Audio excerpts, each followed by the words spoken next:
Hi, everyone. Happy Friday. It's Joe Morris here from eRepublic and Government Technology. It's a pleasure to be with you today. I'm joined by Rita Reynolds, the Chief Information Officer for the National Association of Counties. So, Rita, thanks so much for joining me. Absolutely. Maybe before we get too deep into our content today, you could tell our audience a little bit about yourself, your background, and how you became involved with NACo. Sure. So I've spent 37 years working with counties. I started out as a technical consultant for a number of years, and then I moved to working for a state association as their CIO for 20 years. During that time, I helped build the technology programs throughout the state for the counties. And then I also attended many of the NACo conferences, served on their technology committees, and assisted with providing content for some of the various technology events that they had throughout that time. 5 years ago, it just so happened that the opportunity arose that I could apply for the CIO position at NACo.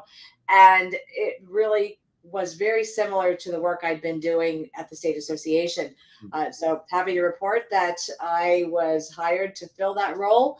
And the focus mainly, while I oversaw internal IT for some of the time, I was really focused on creating and implementing a strategy that would provide networking opportunities as well as design services and programs for county IT leaders. And we've developed a very large network of over almost 1,200 county IT leaders in our Tech Exchange network. And during this time, we've focused on, of course, key initiatives around cybersecurity and data governance, and more recently, AI, Gen AI guidance and resources. And I can say it's the 5 years has gone really fast. No, you're right. I think that, you walk through the evolution of those talk tracks and those focus areas that we've all had in this space, whether it's been cybersecurity, mobility. That the topic of the day absolutely has been AI across the state and local landscape. And, you've all released this county compass, this AI county compass, this toolkit for local government guidance around the implementation of generative AI. Maybe you could let us know how that came to be, who was involved, and how did it ultimately all come together? Sure. ChatGPT hit the world with full force at the end of 2022. I remember over the holidays, I had been talking with a partner, an individual, and they said, "Have you tried this yet?" And I'm like, "Nah, I'll get to it." And I'll never forget. Get back in the office January, and sometime in January, I was looking at the ChatGPT, which is what really started the firestorm. And the very first question I asked of it was, "Give me 3 icebreakers for an upcoming technology meeting." I'm terrible at icebreakers. In the matter of 10 seconds, I had it done. And I was like, oh my goodness, this is going to be interesting. So fast forward a couple months, because I don't think anyone was quite sure how the staying power was, if it was there yet or not. But by the time we got into March, it became apparent that generative AI was a revolution that was going to have significant impacts for local government and for all of us in the IT profession. I, along with many others, have acknowledged this is the most significant event in our technology careers. For me, I've been doing this for 37 years, and I can tell you definitely it surpasses Y2K, anyone that was around back then. And even when you start reading about generative AI, you quickly see that it has the equivalent of when the internet started being used across the world. So we quickly internally, at first we're saying maybe we absorb this into our committees, but within 24 hours of that conversation, it was, we need an exploratory committee that can better understand the technology and what are the benefits, what are the challenges, what's the direction and guidance that we can provide at a national level to counties. So the committee was formed. It consisted of 16 county individuals, most elected officials, a couple county CIOs, IT leaders, and then a couple of our state association representatives, and 1 or 2 department directors. So one may say, well, if that's not a real good number. I said, well, we made it small on purpose for the educational piece, but we also recognize that throughout the year, which we knew it was going to take a year or more to really do a good approach, develop a good approach, and also understand what AI and generative AI really are about. Committee quickly realized, okay, AI is not anything new, but now it's front and center because of generative AI. And so in order to adequately develop this publication, the county, as you said, the AI County Compass, we wanted to make sure that there was more than just the 16 members of the committee involved. And so 4 work groups were formed. I know we'll talk a little bit about those later. And it included broader participation from county government. Definitely a lot more IT representation, but also department directors from finance and other areas. And we broke them into 4 work groups. So you didn't have to serve on every work group. You might be on one of them, you might be on 2, but we always had a committee member or several that were represented in each of those work group areas. So the 4 work group areas: policy, ethics, applications, and workforce. And those really are the basis for the recommendations, which we'll get to a little bit later, I know, in some of the questions that we're going to cover. You look at it, you're right. You look back at when, Chat GPT showed up on the scene, generative AI really took off. And, things stand out to me is how quickly it went from shiny object to real implementations in government and what felt like a pretty condensed time frame compared to what I've seen over the, nearly 20 years of being in this space. But that said, you do remember that first time you engaged with it and that reaction that you had to what was happening and what that might mean, right, to the public sector. And now, even as we find ourselves with a little bit of distance from that, from when it first emerged on the scene, we're still seeing, across local government, probably, counties, cities as well, states too, that even though it's been around a little bit, there's still these like misconceptions or myths that are still out there with regard to the technology. Are there certain myths that you've all seen that maybe are still having an impact into how a county government might approach generative AI or AI at large? Oh, absolutely. What I'll do is I'll cover a couple. We do have a number listed in the toolkit itself, but there's 2 that stand out for me right now still.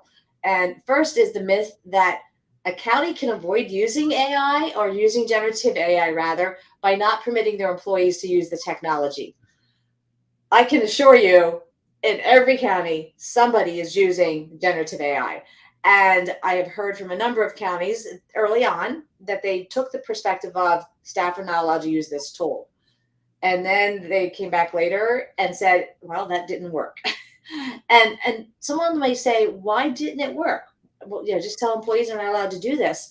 This is such a significant and revolutionary technology that employees are going to find ways to utilize the tools that will help them do their job more productively and more efficiently. In local government, we know that so many of our staff are, I want to say, overworked, but have so much on their plate and they can't get everything done in a timely fashion. And this generative AI and the different categories of tools can definitely contribute to making all of us even more efficient just in that area alone. And then the other piece of it, why this is a myth, is that it's showing up in your personal life. And so you go home and you might have kids from school now. Early on, schools tried to prohibit it, but they're not doing that now. They're putting guardrails around it, and we can talk about that.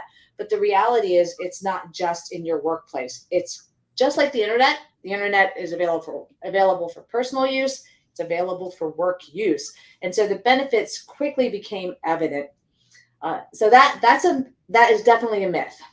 Yeah, I'm sure you saw that in the data in your survey work too. I mean, I remember informally, early on going around, and asking people a simple raise of hands, who's leveraging generative AI today at work? A bunch of hands go up. Do that now. How many of you have a policy that and then not as many hands are raised in the room, and it lets you know, like you said, whether you have a policy or not, or whether you're ready or not, it's here. And I imagine that your kind of findings echo that too. For sure. The other myth that is still prevalent is the one that says I can turn off the Gen AI features in the applications that I'm using or my county staff are using. And the reality is you can try, There are definitely ways to turn some of the features off and not allow, for example, the meeting transcriber AIs. We can work to prevent them, but I'm going to use a game example. It's kind of like whack-a-mole. And so you put one out, you don't allow one, and then it's going to pop up somewhere else. And that's true with generative AI and AI. The multitude of technology vendors and solution providers that we are already using in local government and really anywhere are incorporating Gen AI features into the core of their products. Yeah. In some cases, counties don't even know it is happening. I won't name a particular product, but I remember going into a very popular product to approve something, and a screen popped up and said, "We are now using generative AI," and I forget the rest of it. Click here. It didn't give you a yes or no option. It just said it was an acknowledgement. And it was an acknowledgement I saw because it was tied to my personal account, not to the organization's account. So it's a myth. If you think you can turn off all Gen AI features in all applications, it's just not going to happen. Shifting gears a bit to the benefits side, I think a lot of the conversation is centered around obviously freeing people up and making the work that we do, making us more productive and hopefully making the careers that we're in more rewarding because of that increased productivity. But one of the benefits that stood out in the work that you all did was going beyond those more obvious benefits around automation and productivity, but you also exposed the possibilities of the benefits being around increasing equity and accessibility. So I thought that was kind of super interesting, and maybe you can kind of go a little bit deeper on that. Sure. The use of Gen AI in solutions such as like chatbots or website translation and even translation for in-person services is a definite benefit and opportunity for counties in terms of improving equity and accessibility to those that English isn't their first language. It's the multilingual and inclusive services that a county is now able to quickly on their website at a very low cost add that translation, not just in 2 or 3 languages, but into 20 or 24 languages. And that in and of itself is helping address the equity for certain segments of the population. And that's really important, maybe more so in certain areas of the country, but it is definitely very important across the board and is helping with equity and accessibility. Of course, I can't fix the broadband issue with this, but we'll get there, I hope. But you're right. It's not all sunshine and rainbows. And your report did a good job kind of outlining a lot of the challenges that the counties and local government at large face around this topic. You talked about your working groups earlier around ethics and governance, and there's large and important conversations happening around preventing bias and ensuring that we've got ethical implementations of AI in the public sector, and how we approach fairness and auditing and accuracy and all of the things that come along with the use of generative AI. But what other challenges are you seeing that counties are having to confront around their greater use of AI in the public sector? It's interesting that this is a question for today, as earlier I was conducting a focus group with county IT leaders on data governance. And the very first part of the conversation stemmed around the fact that with AI and Gen AI, the importance of the accuracy and knowing where your data is has grown significantly in the past year. We as counties have been tracking and really working to enforce data governance for a long time, but we can't enforce. We can educate, we can guide, we can put certain measures in place. But this became, Gen AI and AI actually became the new driving force for why the accuracy of the data is so important. I'll use an example of creating, as I said earlier, a chatbot. And I'm just going to have it troll my entire county website. Well, guess what? Not all the information you have on your county website is up to date, is relevant, and in some cases might not be accurate. And so that presents a multitude of issues, even including legal and records discovery. So your county website is a great resource, but you have to make sure underlying data and documents are curated and monitored and managed when you start to incorporate some sort of AI or Gen AI driven solution. is extremely important. And I want to say this now if I don't say it later. The human needs to stay in the loop. As some say, that myth, robots are going to replace us. We're not there anytime soon or ever. And the reality is that we as humans really do have to be involved in these solutions from the beginning to when it's being thought about, identified, and developed, and then rolled out. So, back to the importance of the accuracy of the data, I need to make sure it's curated and managed properly, not just me, but all of us responsible for the data that feeds into these tools. No, I love it. I love the human in the loop aspects. It's something that we're obviously, advocating for and continually kind of, shining a light on. And I appreciate you walking through the benefits that we talked about earlier, and then the thorniness of some of the challenges that we're confronting with AI. But you also obviously looked at the opportunities, the real potential of what AI can unlock for counties. And so, where did you see some of those biggest opportunities being for our counties? The opportunities really are incredible. In addition to what everyone assumes is just productivity improvement, there's opportunities for improvement of, for example, social service delivery, where the forms that are filled out by the resident that's applying for social services, all the way through the profile. Even, we've been challenged with integration of various social services systems for years. And I do see opportunities here with AI to improve that. Another area, of course, is public safety and security, improvements there, opportunities with AI being incorporated into the video cameras many of us are using, improving the drones that are out there, and also body cameras, things like that. Finally, solutions that can be more customized and localized. One county was talking about what they're doing with their community with homelessness and food banks, because that's a major issue in their area. And they definitely are seeing solutions driven with AI and Gen AI components, improving the delivery of those solutions. It's clear that the toolkit contains more than we can discuss just in this episode here. But we did want to talk about the recommendations that the report had. And you kind of referenced earlier, this wasn't just a report put together by a small committee of like-minded individuals.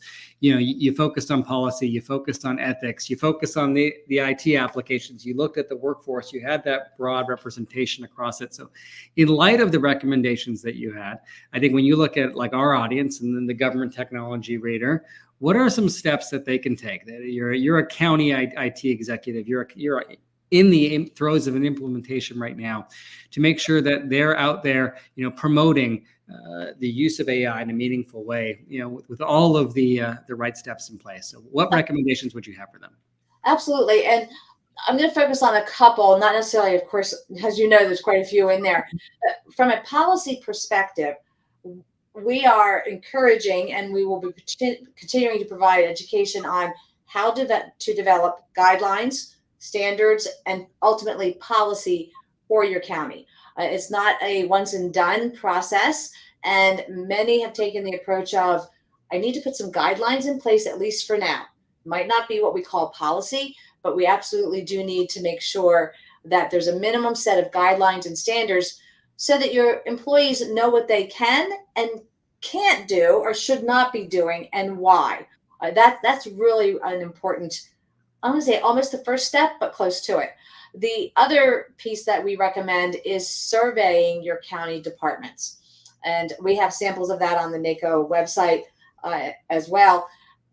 Easily asking, and not being like, we're doing this to get you in trouble. We just want to understand, how are you using Gen AI and AI, if you know, in your department? And so you work with your department leaders. Here's a set of questions. Doesn't have to be real long, but it's really collecting what we call an asset inventory. Not now of just assets, but now it's on AI tools, AI solutions, Gen AI solutions. Really important to do that. And I'm going to go out on a limb here, and I can bet money that auditors are going to eventually, if they aren't already, starting to look for that when they come in, because it is an area of risk. And so when you do that survey, now you can start to develop well, what is our risk right now in these areas? And that is another, under the applications area, a recommendation to identify whether the solutions you are thinking about implementing or are already in place, is it low risk? Is it a medium risk? Is it a high risk? There's certain areas that we know are high risk for sure, that all counties will say, oh, we need to stay away from right now.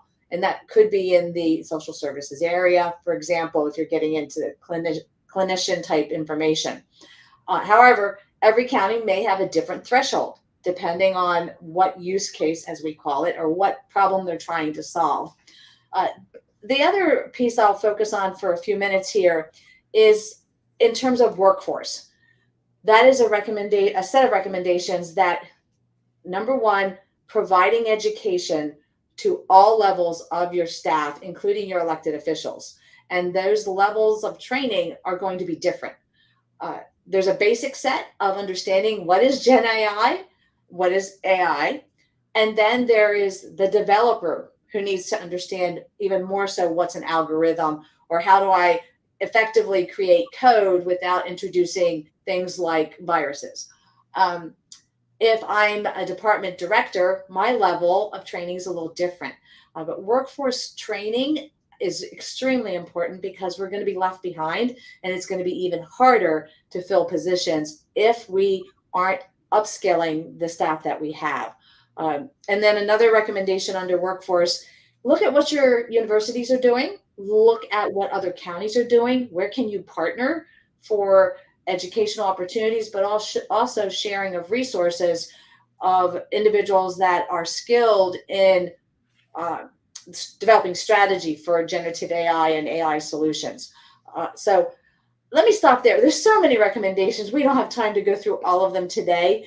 I just encourage everyone to please, take time to go to our website to download the PDF version of the Compass, but also there's an interactive version right there on the website that you can take a look at. Also within NACo, our events page, you'll see we have different webinars that we're offering as well that are providing additional AI education. So stay tuned, because we are tracking this at the national level and at the state level. That's a whole nother set of recommendations. You've got to keep an eye on that because the landscape could change real fast depending on what happens from a legislative and regulatory perspective. Absolutely. But I mean, you hit some of the most massive, ones right there. The upskilling conversation, the reskilling conversation, AI literacy. All of those things are big things that are going to dominate our discussion, for the remainder of this year, going into next year and beyond. And I think the aspect of like the partnership and community that steal the good ideas, everyone's working on these policies, everyone's confronting similar things. So where can you lean into a peer? Where can you borrow what the work that they've done and accelerate your adoption process? Where can you lean into organizations like NACo? To be that advocate for you, to understand kind of where the good work is happening, and to help you navigate those challenges. And that's why, we're big fans of the partnership that we have together and the work like this, and having the opportunity to shine a bright light on that work, because at the end of the day, we can have that thoughtful adoption of technology and advance the conversation, but we're here for it. So Rita, thank you so much. You saw the link on the bottom of the page. We will make sure to drop it in the show notes as well, and in the article, and the direct links back to the organization website as well. But wanted to thank you so much for taking time out of your Friday to join us here on GovTech to walk through the toolkit. Absolutely. Thank you so much, Joe, for having me. And truly, thank you for the partnership with NACo, for eRepublic's partnership, and of course, the Center for Digital Government. It's a longstanding partnership, and we're better together. I think that's the phrase I always like to say with partnerships, but also for our counties. Absolutely. Well, Rita, thanks again so much for joining us. And until I see you again, have a wonderful weekend. Take care.